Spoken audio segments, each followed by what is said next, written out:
विश्वभर फैलिएको नेपाली जाति सुन्दर छ भाषा कला र संस्कृति हो।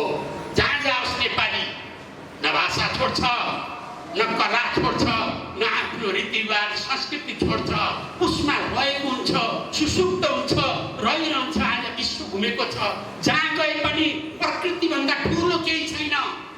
जमिन जङ्गल र जल बाहेक यो दुनियाँमा मान्छेलाई आवश्यक वस्तुहरू के र त्यही भएर त्यहाँ त्यो नेपाली जातिले जहाँसुकै भए नि प्रकृतिको संरक्षण गर्न आवश्यक छ, गर्नुपर्छ।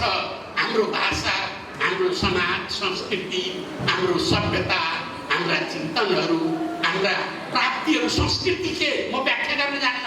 यहाँ बिहार सर आएर कता बस्नु भएको छ, संस्कृतिको बारेमा उहाँ भन्नुहुन्छ।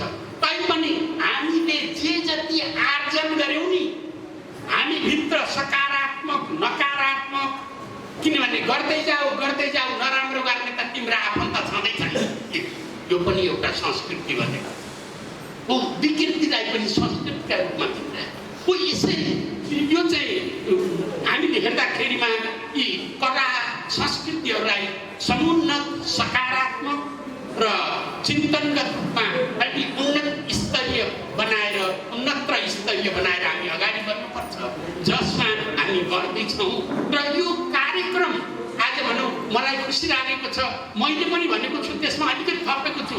यो 2 ठाउँमा जाने कार्यक्रम थियो, हामीले गर्नै थियो। भाषाकलाले एउटा जाँदै थियो केलाली, सुन्नुभएको चाहिँ काली नदीको किनारमा माथिपट्टि देवघाटभन्दा माथि केलाली, अर्को थियो इच्छा कामना। तर हामीले प्राथमिकता दिएको भूमि माडी थियो र यसैमा हामी चाहिँ केन्द्रित भएर उता भन्दा पनि हामी यता आएका हौँ। रेवा सरयू वा रियु, किन भन्दा हुनसक्छ सरयूबाट रियु बनेको बिस्तारै गएर।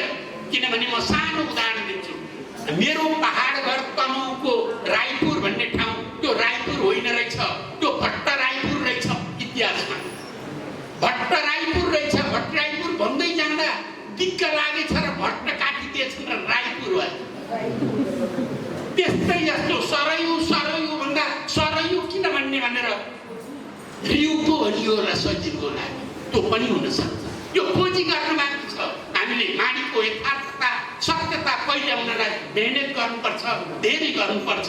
र यसरी अर्को कुरा, कर्मनाशा नदी, उत्तरवाहिनी नदी मैले पहिला थाहा पाएको थिएँ। सायद यो 2038 सालतिर 38-39 सालमा हो। कर्मनाशा नदी उत्तरवाहिनी नदी भन्थे, जस्तो नक्खु खोलालाई भनिन्थ्यो। बागमतीसँग मिलुन्जेल ललितपुरको नक्खु खोलालाई कर्मनाशा नदी र उत्तरवाहिनी नदी भनिन्थ्यो। पछि कर्मनाशा पश्चिम नेपालमा छ पनि भनियो। तर त्यस्तै रेवा नदी पनि पूर्णतया अझ मगुई माण्डव्य ऋषिसँग सम्बन्धित रहेर, माण्डव्य ऋषिकासँग सम्बन्धित भएर मगुई नदी आएको छ भने रेवा नदी पनि यताबाट निस्केर पुरै उत्तर बग्दै गएर राप्तीसम्म पुगुन्जेल उत्तर बग्नु पाइन्छ।